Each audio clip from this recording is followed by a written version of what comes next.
And speaking of being on camera, I just rely on the marshals. Like I do what the marshals tell me.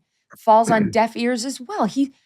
They can't prosecute anybody based on the videotapes. I mean, refresh me if I'm like wrong, but wasn't there a really well-known group of people who went on the Capitol grounds on January 6th who are getting prosecuted by the dozen right now based on videotape? Yeah, indeed. And there's another striking contrast. It seems that when this Justice Department wants to prosecute people, even for misdemeanor offenses, they're more than capable of doing so. But again, when they like to protest, we all know it's political. I mean, it's clearly political. The truth is, Merrick Garland doesn't have the guts to stand up to the White House, and he doesn't have the guts to stand up to the far left. And so when these people who want to terrorize the justices over the Roe decision, the Dobbs decision about Roe v. Wade, when they go to their homes, he's not going to lift a finger because he doesn't have the guts to do it. And he probably agrees with them. He probably likes the justices getting harassed, so he just lets them do it. But Megyn, that's not the rule of law. As you very well know, the rule of law is impartial. And that's why I say that my view has always been, as a constitutional lawyer, if you want to protest, I will defend your right to protest peacefully and within the bounds of the law. And it doesn't depend on whether I agree with you. You want to protest about how the BLM, you are a member of that and you want to protest, fine, but it's got to be peaceful within the bounds of the law. But that's not Merrick Garland's view. And how about, even if he doesn't give a damn about Justice Alito or Justice Kavanaugh, what about Amy Coney Barrett's 10-year-old child with Down syndrome? You care about that kid sitting inside the home, having to look at these protesters out there with these terrible signs about her and her colleagues, threatening them? Like, there are real reasons why we have these very few in America restrictions on where you can protest. And when we do restrict your rights, it's actually in this department, it historically tends to be for really good reasons. And I think the best argument I've heard, it was by John Podhoretz over on Commentary, for why we do this for the justices. Yes, of course, we don't want an obstruction of justice. We don't want them feeling intimidated out of actually casting the vote we saw in the draft opinion on Dobbs.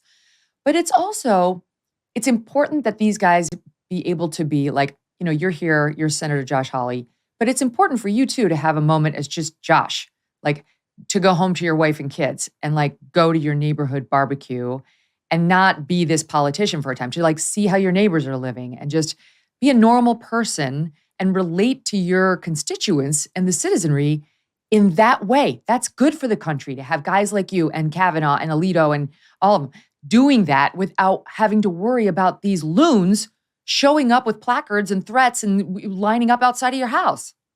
And you do think about it differently as a parent. I mean, you're a mother, Megyn. I'm a father. I mean, I've got 3 kids at home, little kids. My youngest is now 2. And, I just, my heart goes out to these justices. We've had people come to our house, as famously been reported, harass my wife and my baby. And, listen, I mean, as a parent, it's just like, if you want to come, if you disagree with me, that's fine. That goes with the territory. You want to protest me, that is your right. If you want to yell at me, fine, that's your right. But you don't need to go to the justices' homes and yell at them and intimidate their kids and get up on their lawn. You don't need to do that to make your point. Go to the Supreme Court building. Pick it all you want. Yeah, I mean, do it as long as you want, as much as you want, yell as loud as you want to. That's fine. That's protected speech.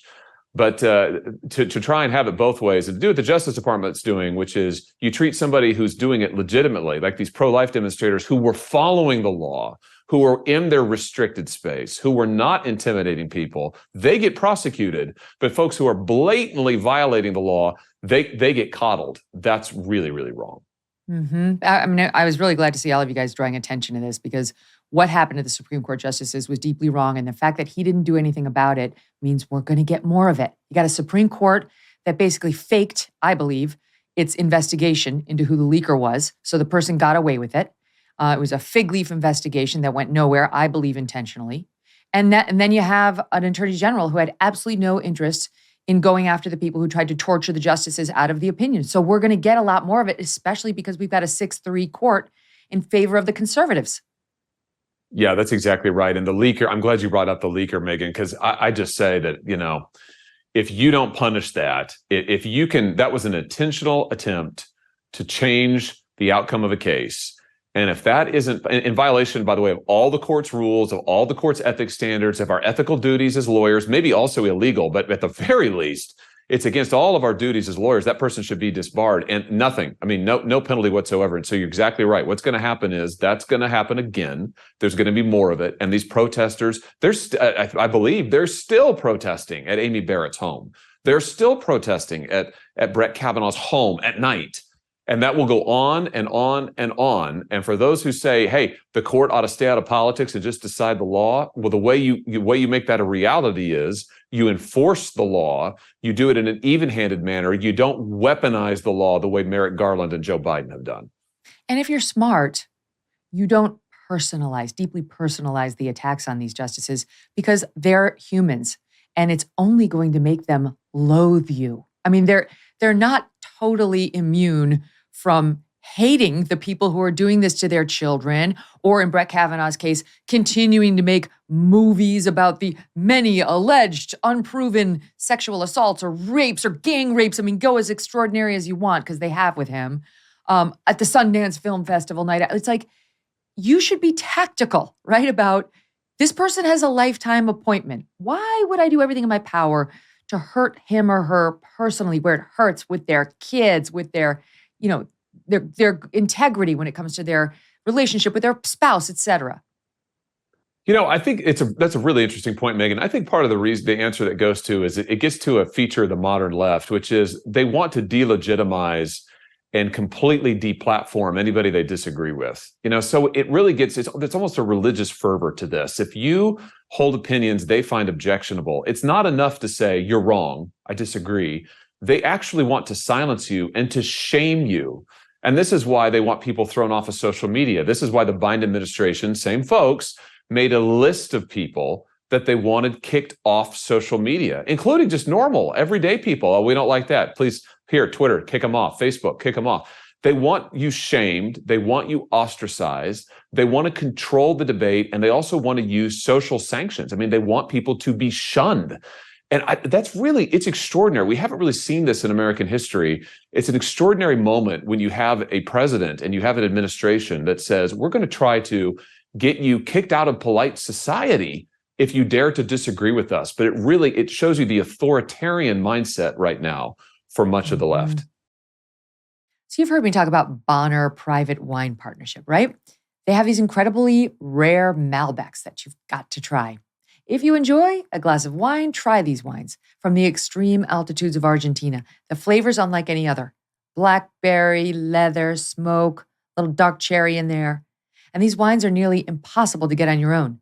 The producers deep in the Andes Mountains make limited quantities. The best part, they have cut out the middleman, so you are not going to deal with a big markup. Today, we have a great offer for you. If you visit bonnerprivatewines.com/MKS, you will not only get the wine for over 50% off plus free shipping, you'll also get a bonus bottle of small batch, limited production wine from their exclusive wine cellar. That's 4 bottles for the price of 3. It's a deal that's hard to turn down if you're a wine lover like I am. Just visit Bonner, BONNER, privatewines.com/MKS to claim your bonus bottle and become a part of America's most unique wine club.